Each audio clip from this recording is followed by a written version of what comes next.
तो हम लोग बात कर रहे थे कल अपराध पे, और जो सेक्शन 2 था, सब सेक्शन 24 था, उसका खा खंड, इस पर थोड़ा सा उलझाव ये रहा था। और कारण ये था कि जो नए सेक्शन आ गए, इनकी करस्पॉन्डिंग सेक्शन आईपीसी में क्या है, ये बात ध्यान में नहीं आ रही थी। तो कल देखा तो ये विधि विरुद्ध जमाव, मिथ्या साक्ष्य देना, इनसे संबंधित सेक्शंस। तो यहां कहता है कि धारा 189 आदि आदि ये सब लिखा ही है, और इसके साथ में ये लिखा हुआ है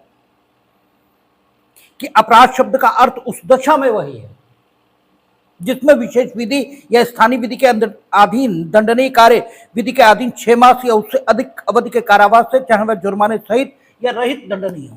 इसका मतलब यह हुआ कि अगर कोई विशेष विधि या स्थानीय विधि है, और आपको मालूम है विशेष विधि करेगी क्या, किसी विशेष बात का किया जाना अपराध बना देगी। हमने आपसे चर्चा की है कि स्पेशल लॉ ये कौन से कानून होते हैं। स्पेशल लॉ उन कानूनों को कहते हैं जो किसी विशेष विषय को लागू हो रहे हैं।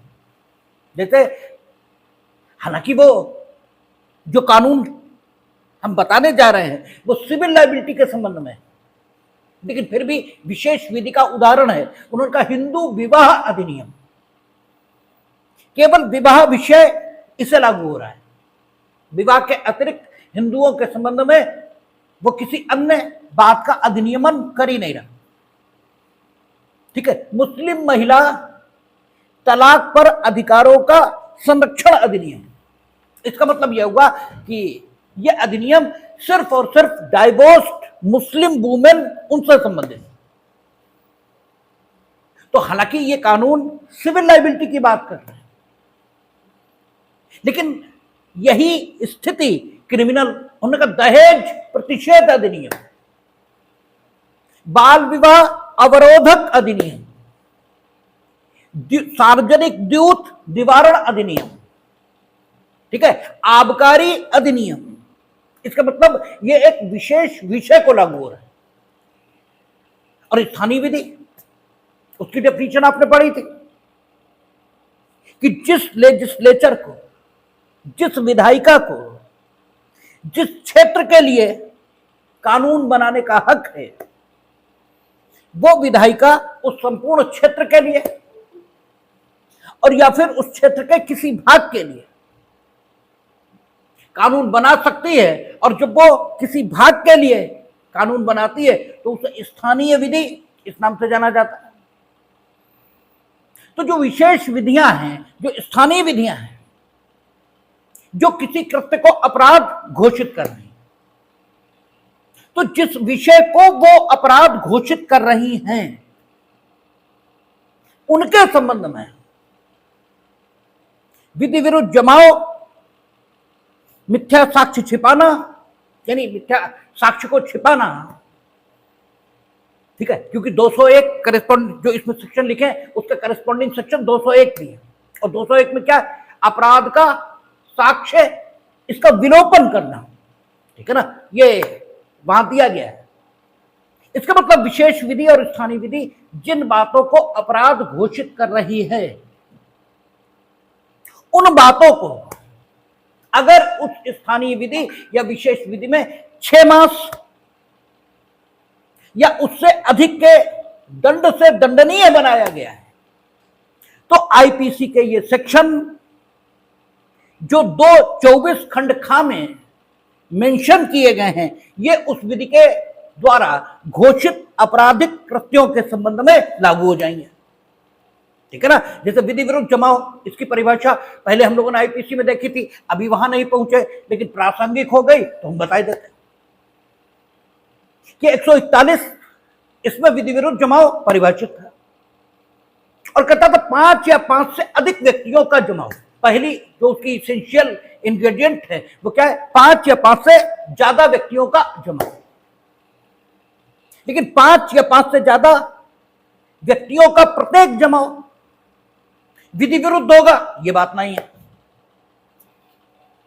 क्योंकि 5 या 5 से ज्यादा व्यक्तियों का प्रत्येक जमाव अगर विधि विरुद्ध हो जाएगा तो 5 से ज्यादा तो हम ही लोग बैठे हैं, तो हमारा ही जमाव विधि विरुद्ध हो गया। इसलिए आप जो इस ढंग से याद कर लेते हो कि विधि विरुद्ध जमाव का मतलब हुआ 5 या 5 से ज्यादा व्यक्तियों का जमाव, और फिर इसी कारण आपको मिसकॉन्सेप्शन होता है, और फिर मिसकॉन्सेप्शन जिन लोगों से आप क्लियर करने जाते हैं वो भी मिसकॉन्सेप्शन के ही शिकार हैं, और फिर वो आपको एक रटा रटाया और पहले से तैयार समाधान कि जो लिखा है वो तो चलता ही नहीं,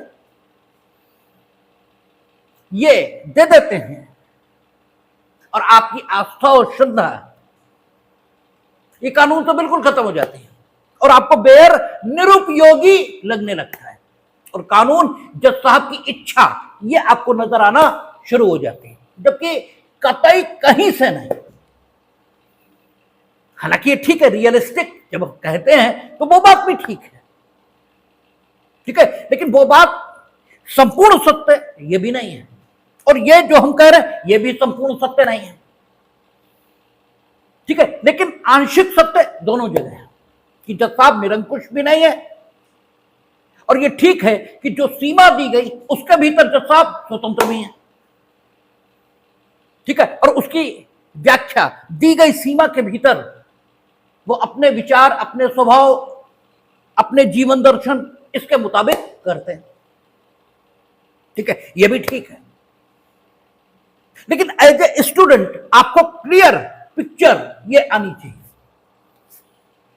तो वो जो विशेष विधि या स्थानीय विधि है जिसने किसी कृत्य को आपराधिक घोषित किया, अगर उसमें उस कृत्य के लिए 6 मास या उससे ज्यादा की सजा प्रोवाइड है तो विधि विरुद्ध जमाव संबंधी प्रावधान जो आईपीसी में दिए गए वो उसको भी लागू हो जाएंगे, और विधि विरुद्ध जमाव से संबंधित प्रावधान कहते हैं कि 5 या 5 से अधिक व्यक्तियों का कोई ऐसा जमाव जो निम्न 6 उद्देश्यों में से किसी एक उद्देश्य को लेकर संगठित हुआ है, यानी विधि विरुद्ध जमाव 5 या 5 से ज्यादा लोगों का जमाव है, लेकिन उसके संगठन के पीछे एक निश्चित उद्देश्य है, और वो उस उद्देश्य की पूर्ति के लिए इकट्ठा हुए हैं, और जब ऐसा होता है तो उद्देश्य की पूर्ति की दिशा में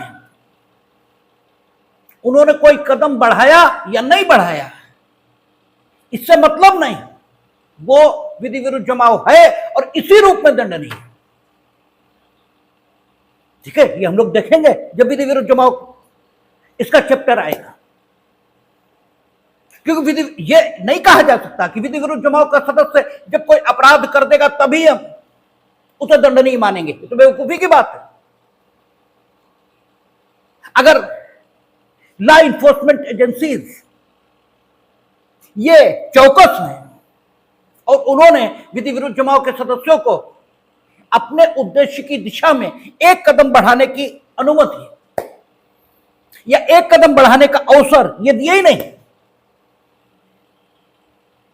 तो क्या हम विधि विरुद्ध जमाव के सदस्यों को क्षमा कर देंगे? वो जिस मंशा को लेकर इकट्ठा हुए थे, जिस उद्देश्य को लेकर इकट्ठा हुए थे, उस उद्देश्य के मुताबिक उन्हें दंडित होना ही चाहिए, क्योंकि इस बार लॉ इन्फोर्समेंट एजेंसी चौकस थी, हर बार चौकस होंगी आवश्यक नहीं है, क्योंकि लॉ इन्फोर्समेंट एजेंसी कम है और हर आदमी पर एक पुलिस वाला ये तैनात भी नहीं हो सकता, इसलिए विधि विरुद्ध जमाव के सदस्य उसी रूप में दंडनीय है, ठीक है, ये आईपीसी में लिखा है। तो अगर विशेष विधि या स्थानीय विधि जिस कृत्य को अपराध घोषित करती है उसमें अगर 6 मास या उससे ज्यादा की सजा प्रोवाइड है, तो उस आपराधिक कृत्य को करने के दृष्टिकोण से भी अगर 5 या 5 से ज्यादा लोग संगठित होंगे, अर्थात विधि विरुद्ध जमाव गठित करेंगे, तो धारा 141 में जो कुछ कहा गया वो ऑटोमेटिकली विशेष विधि या स्थानीय विधि में जिस अपराध की चर्चा हुई उसको भी लागू हो जाएगा, ठीक है, वो उसको भी लागू हो जाएगा। मीनिंग देयर बाय विधि विरुद्ध जमाव गठित करने के लिए जो सजा यहां प्रोवाइड है वो उन लोगों को मिलेगी भले ही विशेष विधि या स्थानीय विधि में जिस अपराध को परिभाषित किया गया वो अभी घटित नहीं हुआ, ठीक है ना, क्योंकि विधि विरुद्ध जमाव के सदस्य भले ही उस आपराधिक कृत्य को न कर पाए जिसे करने के लिए वो संगठित हुए तो भी इसी रूप में दंडनीय। और विधि विरुद्ध जमाव के सदस्य अगर घातक हथियारों से लैस हो जाएंगे तो और मामला गंभीर होता चला जाएगा, तो वो सारी चीजें रहेंगी। ऐसे ही अगर वो आपराधिक कृत्य जो विशेष विधि या स्थानीय विधि के द्वारा अपराध घोषित हुआ है वो 6 मास या उससे अधिक की सजा से दंडनीय है, और उस अपराध के करने के सबूत, उस अपराध के होने के साक्ष्य आपने विलोपित किए, तो पूर्व की आईपीसी की धारा जो 201 थी जिसकी करस्पॉन्डिंग सेक्शन इस खाखंड में मौजूद है, ये भी आप पर लागू हो जाएगी। भले ही वहां 201 का करस्पॉन्डिंग सेक्शन स्पेशल लॉ या लोकल लॉ में मौजूद नहीं है, ठीक है, लेकिन धारा 224 के प्रभाव से ऐसे स्पेशल लॉ और लोकल लॉ में जो अपराध शब्द लिखा है उस अपराध शब्द के अंतर्गत ये सेक्शन आ जाएंगे। इस सेक्शन द्वारा घोषित, इन सेक्शन द्वारा घोषित अपराध भी आ जाएगा। ये बात कल ठीक से व्याख्या नहीं हो सकी और कारण यही था कि हमने आईपीसी के करस्पॉन्डिंग सेक्शन देखे नहीं थे। तो आप देख लेंगे, अब इस बात में कोई मिसकॉन्सेप्शन या कठिनाई बचती नहीं। और सामान्य तौर पर अपराध शब्द विधि द्वारा दंडनीय किसी बात का द्योतक है, विधि द्वारा अपराध के तौर पर परिभाषित कार्य का द्योतक नहीं है, ठीक है ना, विधि द्वारा दंडनीय घोषित कृत्य का द्योतक। और यही कारण है, कल भी हमने चर्चा की और लगातार आपसे बात करते हैं कि जो एफआईआर होती है वो चूंकि अपराध के संबंध में होती है, इसलिए हमेशा जहां दंड प्रोवाइड होता है एफआईआर वही होती है, ठीक है। तो इसका कोई मिसकॉन्सेप्शन आपके मन में नहीं होना चाहिए। आगे कहता है लोप, कहता लोप, लोपों की आवली का उसी प्रकार द्योतक है जिस प्रकार एकल लोप का। हमने आपसे कहा था कि आलस को लोप नहीं कह सकते, आराम को लोप नहीं कह सकते, ठीक है। जब आप काम नहीं करते हैं,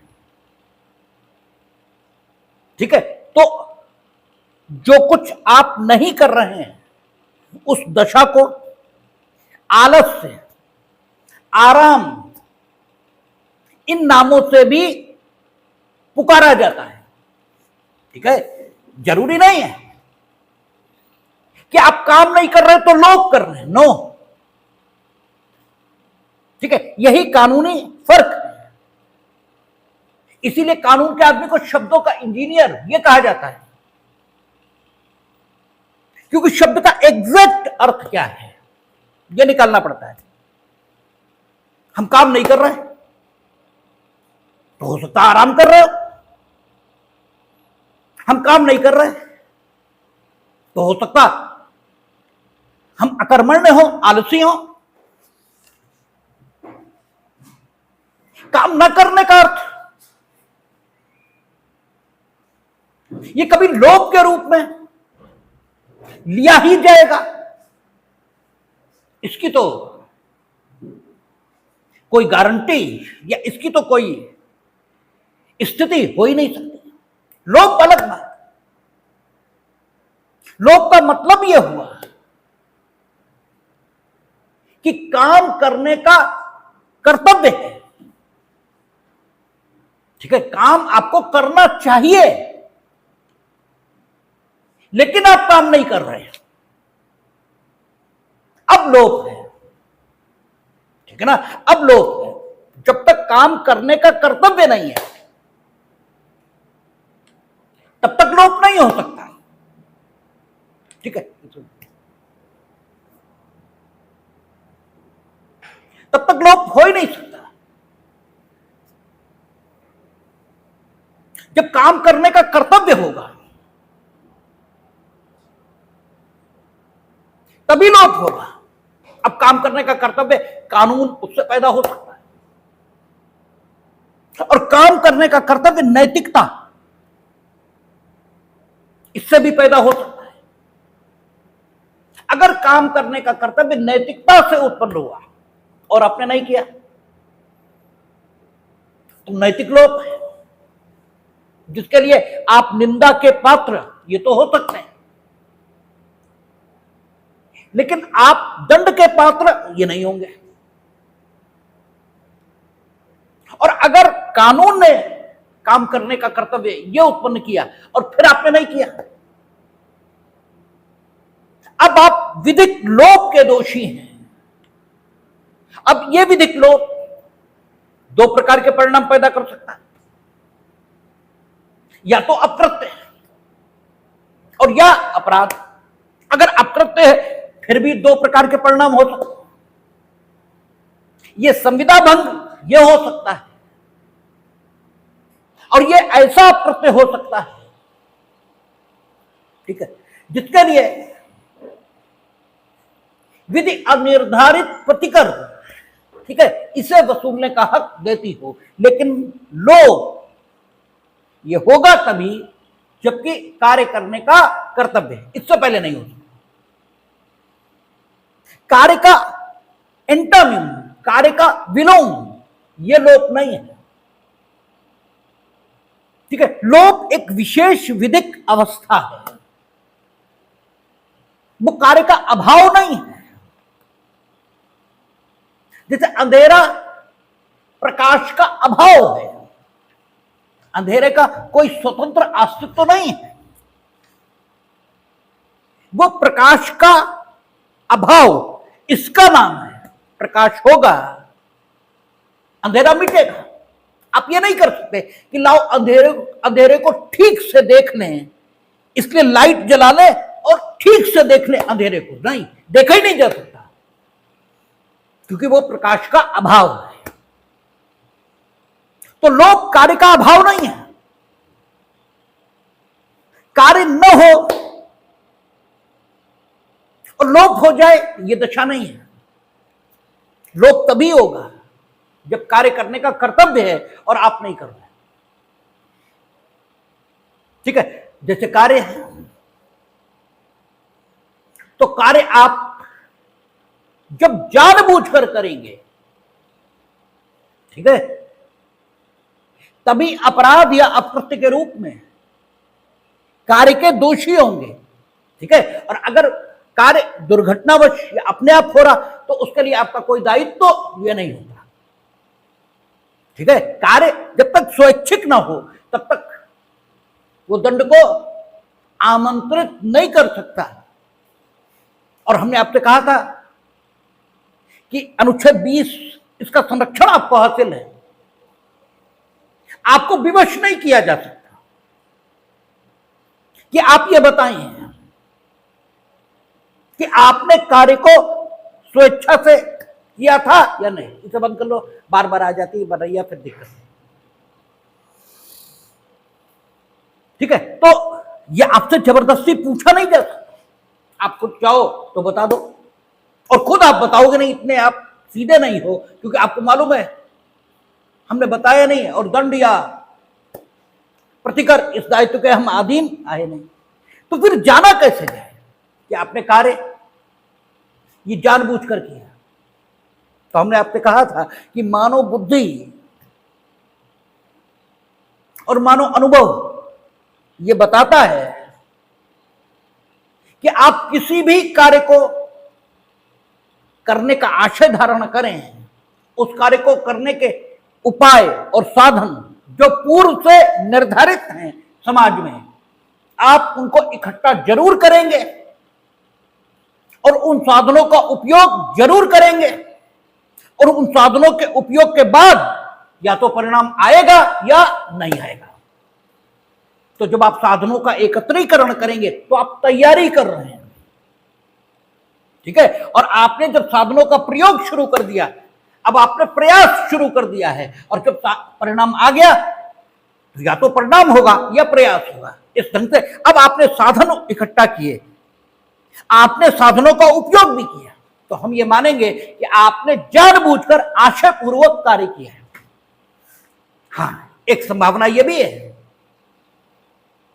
कि न किया हो आपने आशयपूर्वक, यद्यपि उन्हीं साधनों का आपने उपयोग किया, परिणाम भी कमोवेश वही है, लेकिन फिर भी आप सेल्फ डिफेंस कर रहे थे, मर्डर नहीं कर रहे थे।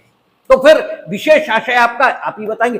सेम ये बात लोभ पर लागू हो जाएगी, क्योंकि लोभ के माध्यम से भी अपराध होगा। लोभ क्या है? एक तथ्य है, जैसे कार्य एक तथ्य है वैसे लोभ एक तथ्य। तो आप देखेंगे कि जब एक जैसे तथ्य एक लोभ के रूप में घटित होते हैं तो मानव बुद्धि और मानव अनुभव ये जानता है कि इन लोपों के एक श्रृंखला में घटित होने का एक निश्चित परिणाम ये आ जाएगा, ठीक है ना। अगर लगातार आप किसी को खाना देने का लोभ करते रहोगे तो उसकी मृत्यु तय है। मानव बुद्धि और मानव अनुभव ये जानता है कि अगर लोभ रूपी तथ्य ये लगातार किया जाए तो फिर निश्चित तौर पर एक परिणाम आना ही आना है। तो जैसे आप कार्य से एक निश्चित परिणाम ला सकते थे, वैसे ही आप लोभ से भी एक निश्चित परिणाम ला सकते हैं। और अगर उस निश्चित परिणाम का उत्पन्न करना ये कानून अपराध घोषित कर रहा है, तो आप कार्य नहीं लोभ के माध्यम से अपराध कर रहे हैं, ठीक है। इसलिए लोभ यहां डिफाइन करना जरूरी है। कहता है लोपों की आवली, लोपों की आवली का उसी प्रकार द्योतक है जिस प्रकार एकल लोप था। यहां उन्होंने लोप की डेफिनेशन नहीं दी, बल्कि लोपों की सीरीज, ठीक है ना, सीरीज ऑफ ओमिशन, इसको परिभाषित किया है कि एक लोप इसके माध्यम से आप काम करो तो भी आप क्या है, कृत्य तो ना कहे या कृत्य कहे भी नहीं, क्योंकि लोभ भी अंततः कृत्य है, नकारात्मक भले ही सही, ठीक है। तो भी उत्पन्न होने वाले परिणाम इसके लिए आप उत्तरदायी हो सकते हैं, भले आपने सिर्फ एक लोभ से वो परिणाम उत्पन्न कर दिया। जैसे बिजली मैकेनिक को आपने जो सिक्योरिटी मेजर्स थे वो दिए ही नहीं, और सिर्फ एक लोभ के कारण वो मृत्यु को प्राप्त किया। या सीरीज ऑफ ओमिशन, आपने लगातार आदमी को भूखा रखा और वो मृत्यु को प्राप्त हो गया। तो सीरीज ऑफ ओमिशन और सिंगल ओमिशन किसी माध्यम से अगर आप इस दंड संहिता द्वारा, इस न्याय संहिता द्वारा घोषित आपराधिक कृत्य को करेंगे तो आप दोषी माने जाएंगे। इस प्रकार की बात यहां आएगी। कहता व्यक्ति के अंतर्गत कोई भी कंपनी या संगम या व्यक्ति निकाय, चाहे वह निगमित हो या नहीं, आता है।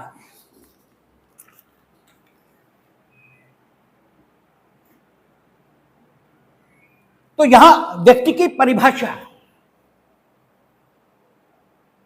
जो दी गई वो इंक्लूसिव फॉर्म में दी गई, और इंक्लूसिव फॉर्म में देने के कारण से जो नेचुरल पर्सन है वो तो इसके अंतर्गत आते ही हैं, लेकिन जो आर्टिफिशियल पर्सन है वे भी इसके अंतर्गत आते हैं, ये माना जाएगा। और कानून में हम लोगों ने ज्यूरिस्प्रूडेंस में पढ़ा था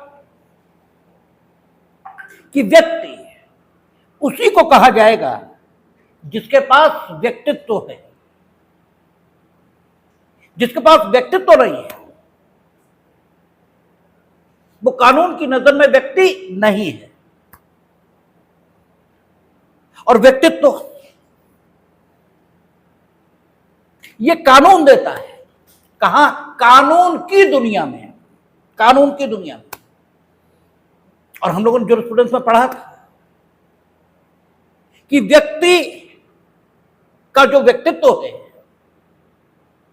ये उससे अलग है जो इनफैक्ट आदमी है। ये बात पहली बार ध्यान में कब आई?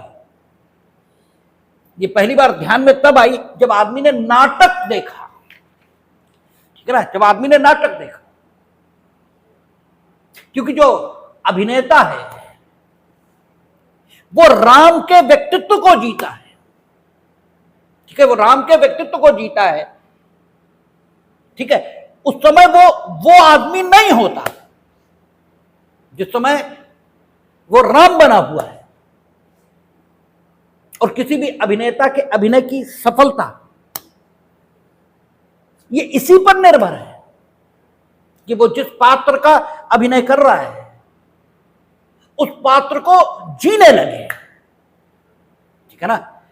और जीवन की सफलता ये इस पर निर्भर है कि आप अभिनेता की तरह जीना शुरू कर दें तो जीवन सफल हो जाएगा।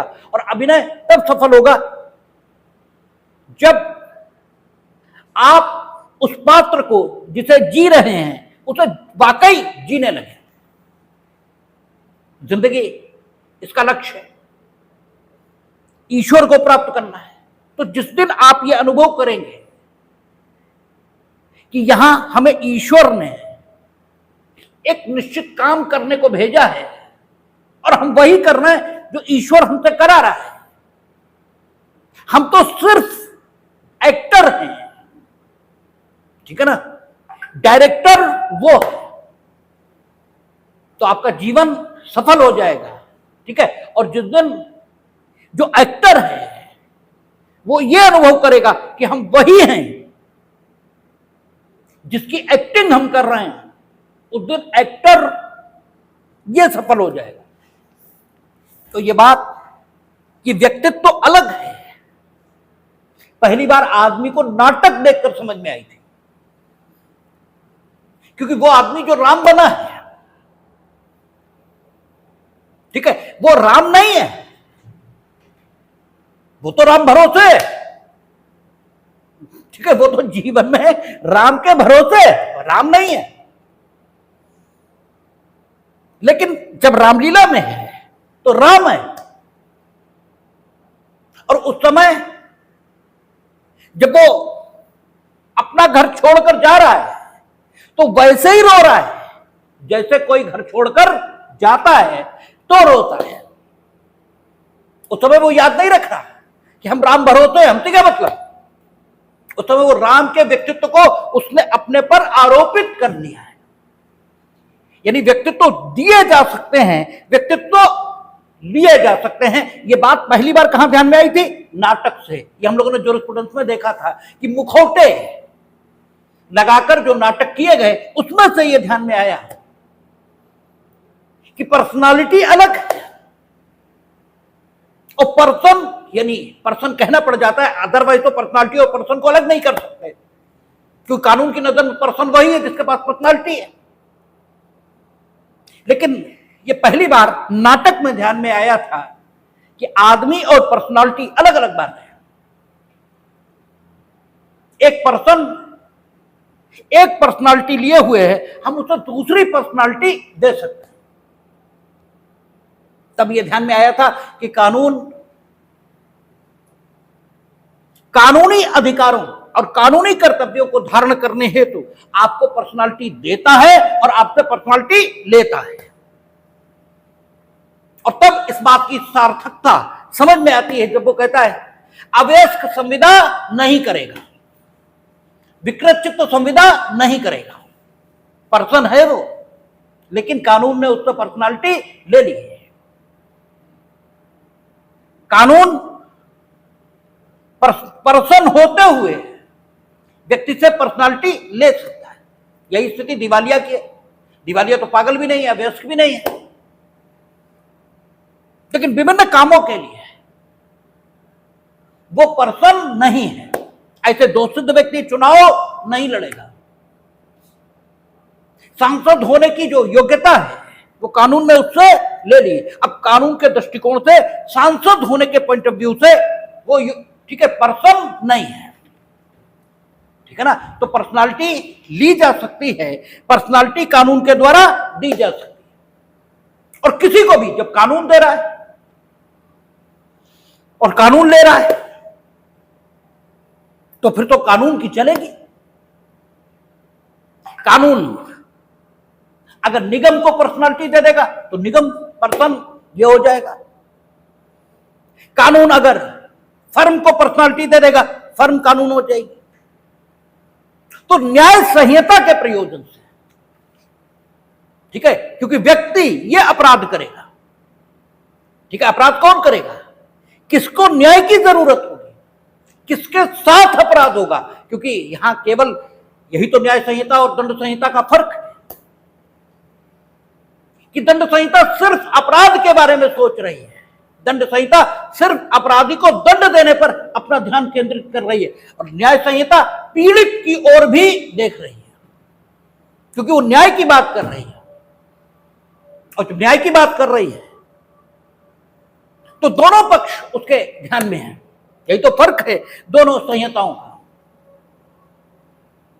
तो न्याय की जरूरत, जो पर्सन हम जानते हैं उन्हें भी हो सकती है, और जिन पर्सन को कानून पर्सन मानता है उन्हें भी हो सकती है। क्योंकि जैसे मानहानि अपराध है,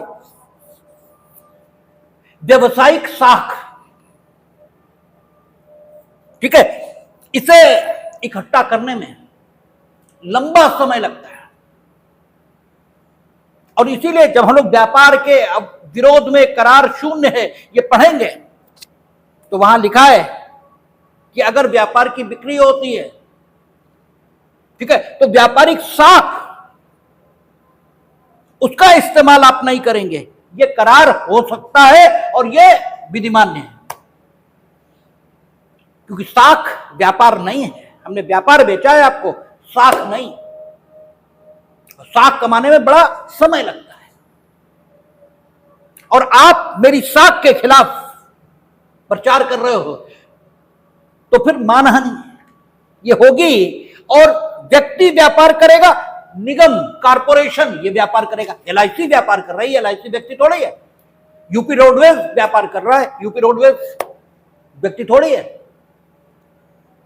तो इसका मतलब यह हुआ कि न्याय संहिता, इसमें जो कृत्य बताए गए उनका पीड़ित और उन्हें करने वाला दोनों वो व्यक्ति भी हो सकते हैं जिन्हें हम व्यक्ति के रूप में जानते हैं, और वो भी हो सकते हैं जिन्हें हम व्यक्ति के रूप में सामान्य तौर पर नहीं जानते। इसलिए व्यक्ति को डिफाइन करने की जरूरत है, और इसलिए उन्होंने व्यक्ति को डिफाइन किया।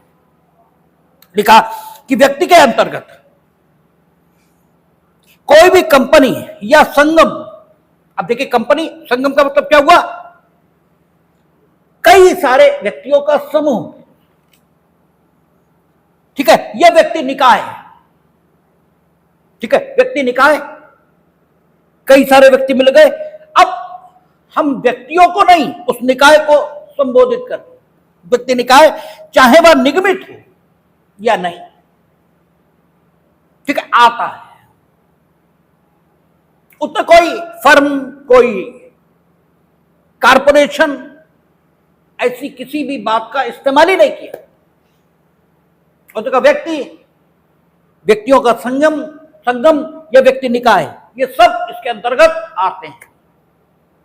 इसका मतलब व्यक्ति के साथ अगर अपराध किया जाने पर न्याय संहिता कोई प्रावधान करती होगी तो वो व्यक्ति जो आप समझते हैं व्यक्ति संगम और व्यक्ति निकाय, उसके संबंध में लागू माना जाए। आगे कहता है, और पहले व्यक्ति कायम में था 8 लिंग 9 वचन 10 व्यक्ति, पहले 10 में परिभाषित था आईपीसी में, अब 2 × 26 10 में ही था ना, 10 में स्त्री पुरुष, 11 में व्यक्ति, ठीक है, 12 में लोक। अब अगला लोक, तो पहले भी 11 में व्यक्ति था, 12 में लोक, और अब ठीक है 26 में व्यक्ति और 27 में लोक आ गया। कहता लोक के अंतर्गत कोई भी वर्ग या समुदाय ये आता है। वर्ग या समुदाय, व्यक्ति नहीं, अकेले नहीं, क्योंकि अकेले व्यक्ति ये तो पहले आ ही गया, ठीक है, लेकिन व्यक्ति संगम ये भी आ गया, व्यक्ति निकाय ये भी आ गया, लेकिन व्यक्ति संगम, व्यक्ति निकाय और लोक, इसमें फर्क है। नो डाउट लोक में भी मोर देन 1 पर्सन ये है, और व्यक्ति संगम और व्यक्ति निकाय इसमें भी मोर देन 1 पर्सन ये है। After that there is a difference, क्योंकि व्यक्ति संगम और व्यक्ति निकाय में व्यक्ति अपनी इच्छा से इकट्ठे हैं या किसी समझौते के आधार पर इकट्ठे हैं, और लोक में मोर देन 1 पर्सन है, बट वे इकट्ठे नहीं है, लेकिन फिर भी एक जैसी स्थितियों में रह रहे हैं, जैसे डॉक्टर, वकील, टीचर, एक मोहल्ले में रहने वाले लोग, एक शहर में रहने वाले लोग, कोई भी वर्ग, कोई भी समुदाय, ठीक है, कबाड़ खरीदने वाले लोग एक वर्ग है, एक समुदाय है, मोर देन 1 पर्सन है, लेकिन उन्हें व्यक्ति निकाय या संगम नहीं कहेंगे। इसलिए व्यक्ति की डेफिनेशन देने के बाद भी अगर लोक की डेफिनेशन नहीं दी जाएगी तो भी मामला अधूरा सा रहेगा। व्यक्ति की माना नहीं, चलो दंडनीय हो गए, लोक की माना नहीं, उन्हें डॉक्टर बेवकूफ होते हैं, ठीक है। हालांकि वो जो एक मुकदमा है जिसमें वकीलों को करंजिया दलाल कहा, करंजिया माने विवादों का, उसमें कहा कि नहीं, अगर ऐसे कहा है कि वकील करंजिया दलाल है तो वकीलों की मानहानि नहीं होती, क्योंकि ये इतना बड़ा वर्ग है कि मूर्ख से मूर्ख व्यक्ति ये नहीं मानेगा कि वकील करंजिया दलाल होते हैं, कोई नहीं मानेगा। सब जैसे तुम कहोगे वकील दलाल होते हैं, वैसे ही आदमी समझ लेगा तुम किसी वकील से नाराज हो या उसने तुम्हें कुछ ठगा लिया है, इसलिए तुम ऐसी बात कर, कोई ये नहीं मानेगा। लेकिन अगर तुम ये कहो कि शाहजहांपुर के वकील दलाल होते हैं, अब होगी मानहानि, अब होगी, ठीक है ना। लेकिन अगर ये कहा जाए और लोक यहां शामिल ना हो, लोक यहां डिफाइन ना हो, तो मानहानि फिर व्यक्ति की होगी, मानहानि फिर व्यक्ति की होगी, और किसी व्यक्ति के लिए कहा नहीं कि शाहजहांपुर का अमुक वकील दलाल है, ये तो कहा नहीं, तो फिर ये व्यक्ति बच जाएगा, और जब बच जाएगा तो वकील इसे मारेंगे। भाई वकील भी इतने सीधे तो होते नहीं, वो इसे मारेंगे, और मारेंगे तो समाज में दिक्कत पैदा होगी। क्रिमिनल लॉ का जो उद्देश्य है वो समाज में व्यवस्था ये बनाना। इसलिए लोग, हमने वकील से उदाहरण दिया, ये किसी के साथ भी लागू हो सकता, इसलिए लोग एडिशनली यहां पर डिफाइन हुआ। आगे कहता है लोक सेवक,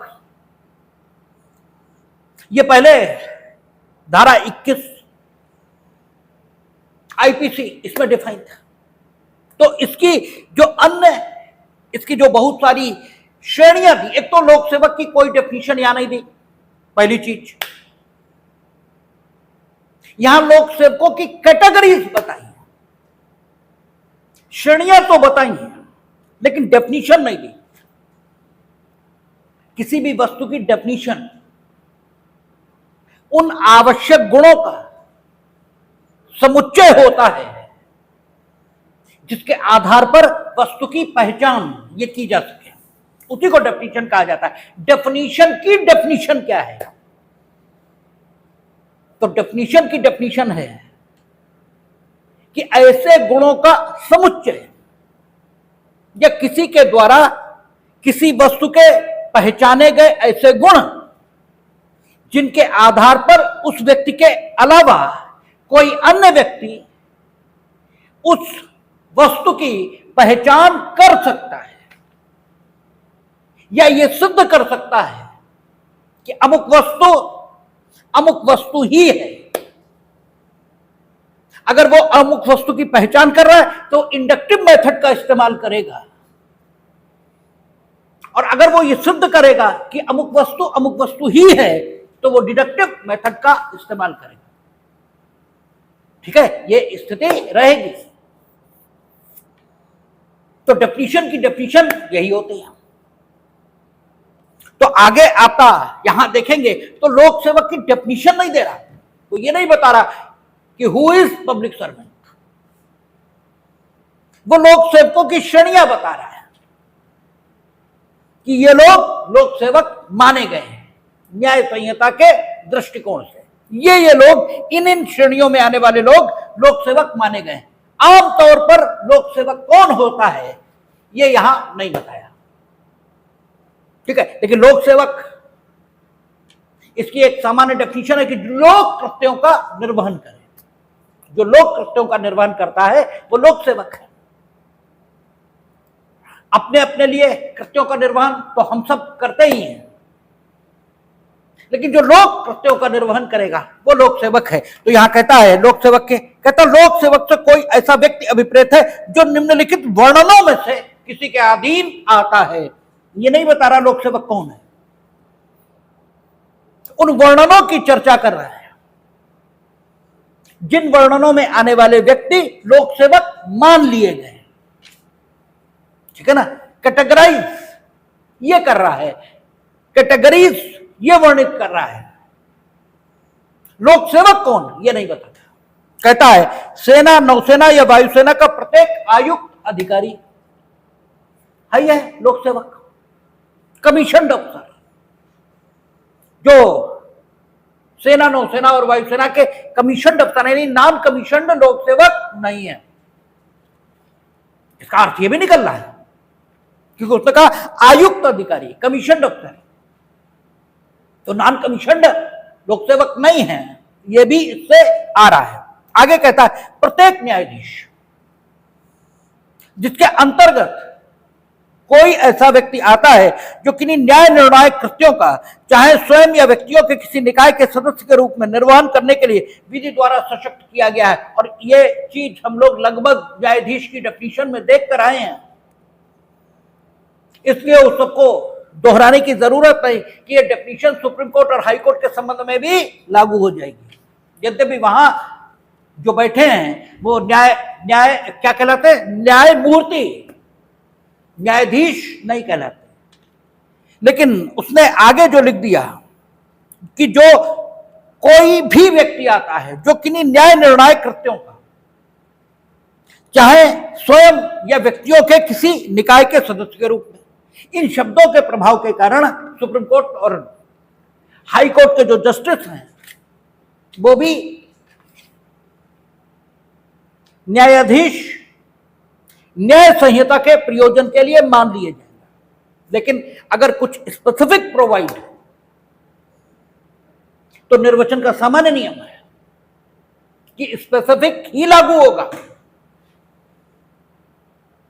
जैसे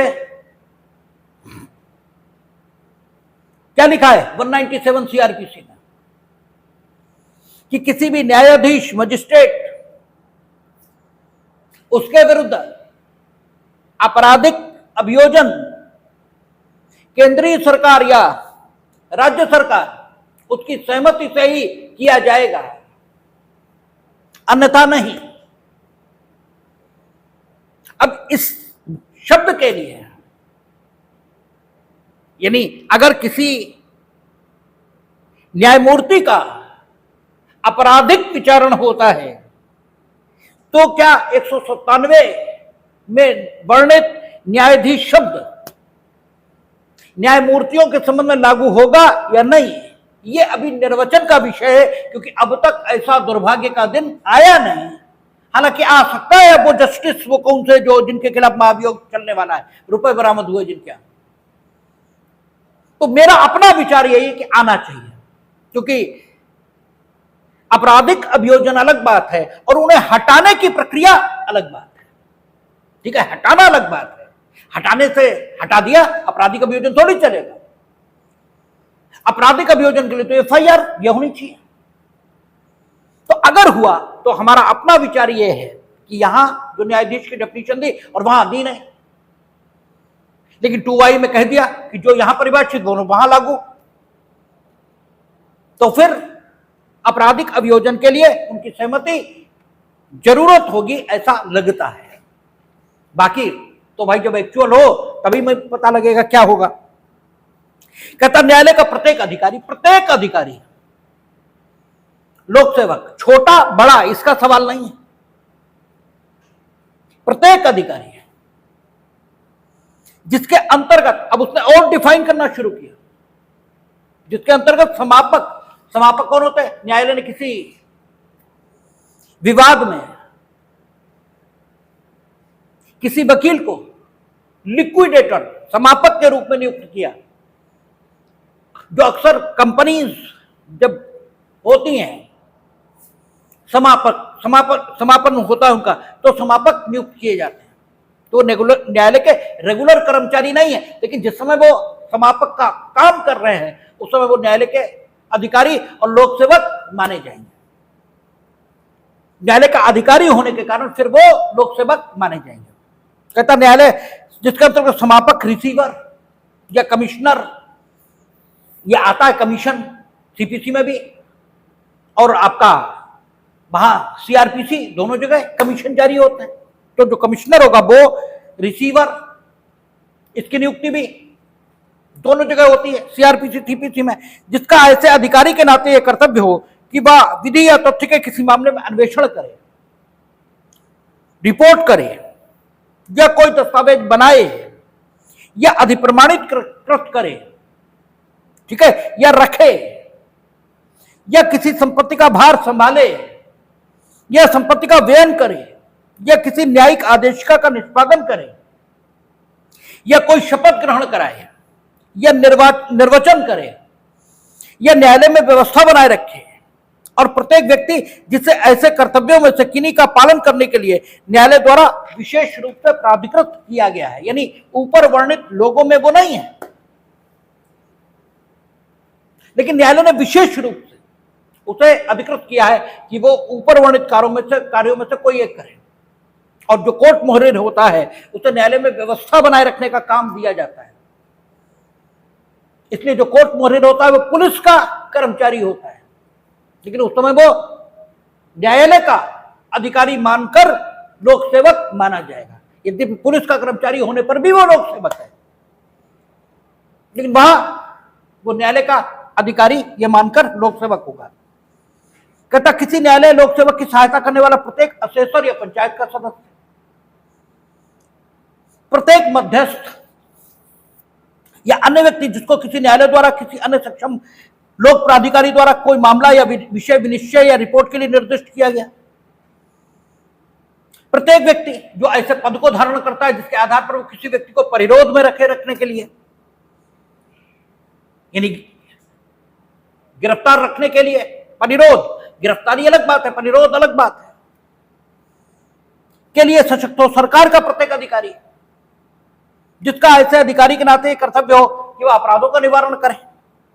तो ये सारे आपका लिखे हैं, ठीक है, यहां खंड तक ये सिर्फ पढ़ लेने लायक, ठीक है, इनमें कोई ऐसी चीज नहीं है जो डिफाइन की जाए। जो टा खंड है इसमें खंड 1 है और खंड 2 है, और यही पूछे जाएंगे आपसे। क्या कहता है? कहता सरकार की सेवा या वेतन में,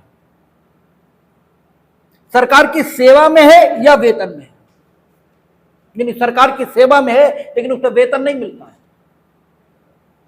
लेकिन सेवा वो सरकार की कर रहा है, वेतन की जगह उसे मानधन ये मिल सकता है,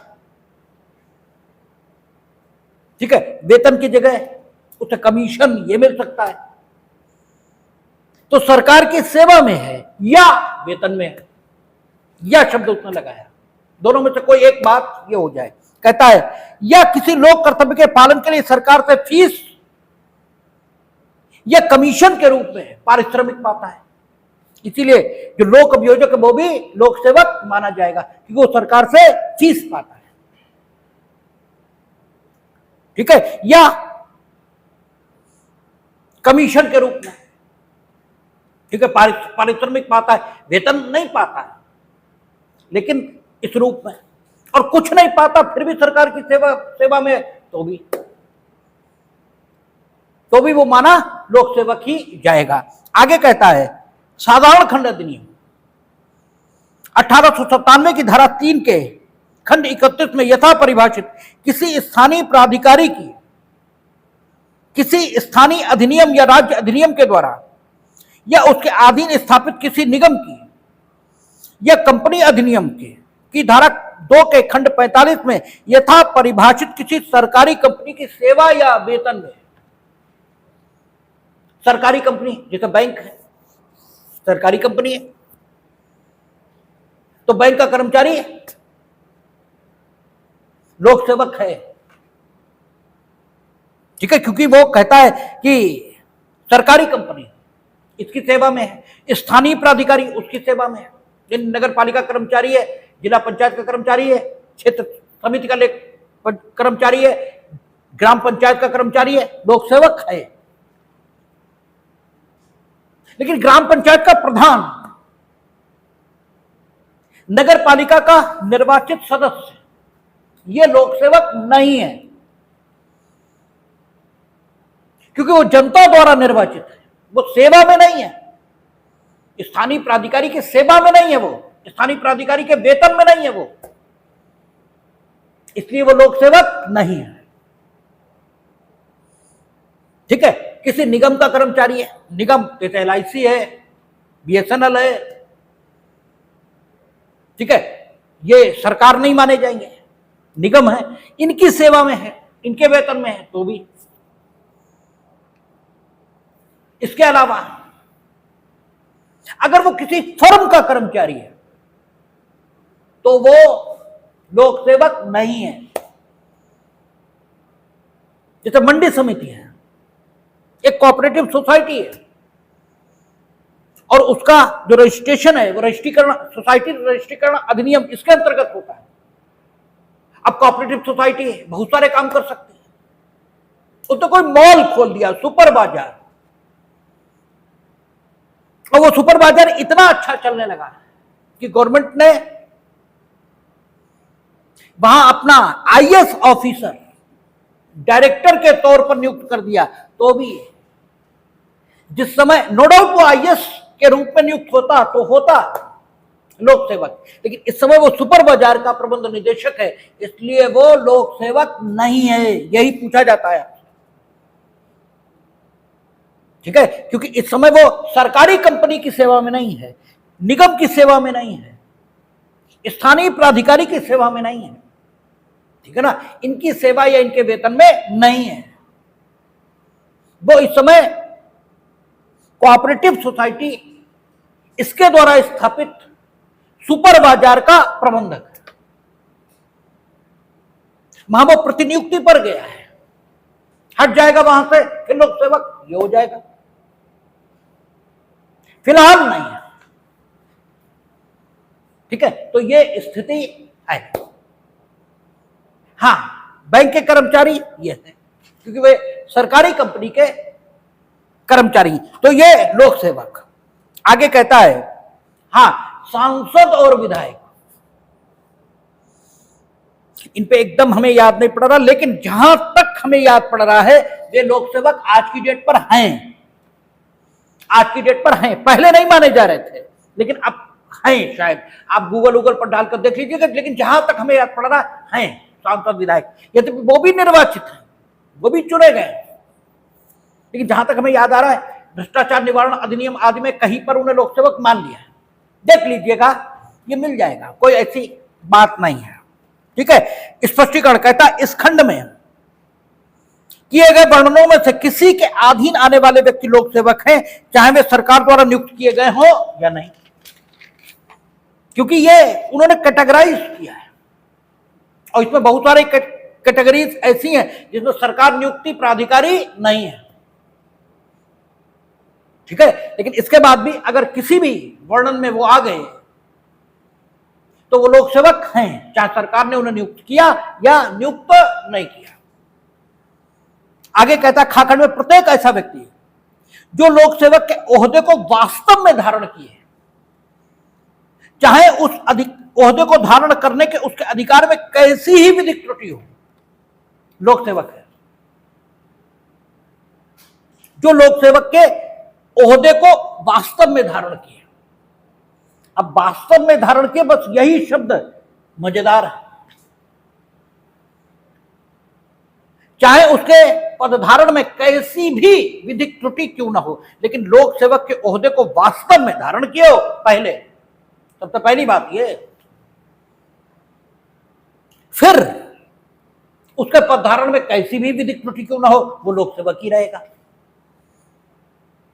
आप आईएएस पास नहीं हुए,